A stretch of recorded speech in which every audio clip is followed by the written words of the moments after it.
মতো আগে জবাব দেখ যে জনগণের করের টাকা কত টাকা এসএসসি মামলায় সিবিআই তদন্ত আটকাতে বিভিন্ন সময় কত টাকা খরচা করেছে মমতা ব্যানার্জি। দুটো তৃণমূল কর্মী পাঠিয়ে ভাবছে এরা বললে কোনো কিছু করে তো হলো না, পায়ে পড়ে হলো না, পায়ে পড়তে চাইলো, পায়ে পড়া নিলাম না, ড্রাইভারের পায়ে পড়েছে। আমার কথা ছেড়ে দিন, আমার ড্রাইভারের পায়ে ধরার জন্য ড্রাইভারের পায়ে ধরতে চেয়েছে। যারা ড্রাইভারের পায়ে ধরতে চায় এবার আমার ড্রাইভার পায়ে ধরতে দেয়নি।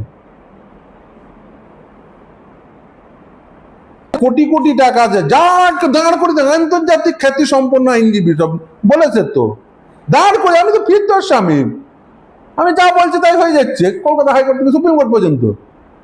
আরে ভাই, আইনগত কথা আমরা শুধু বললেই তো সেটা আইন হয়ে যায় না। রাজ্য চালিয়ে কি হবে?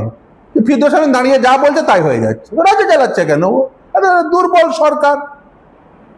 ফিরদৌস-স্বামী যা বলছে সেটাই হয়েছে। মমতা ব্যানার্জি কি করছে তাহলে? দুর্বল সরকার বলে যে আমি সব করে দেবো, এ করে দেবো, সেই করে দেবো। আছে কিসের জন্য সরকারের? ছেড়ে পারি যাক, ফিরদৌস-স্বামী যা বলবে তাই হবে। যদি সেটা যদি আইন হয়, মমতা ব্যানার্জি কিসের জন্য আছে?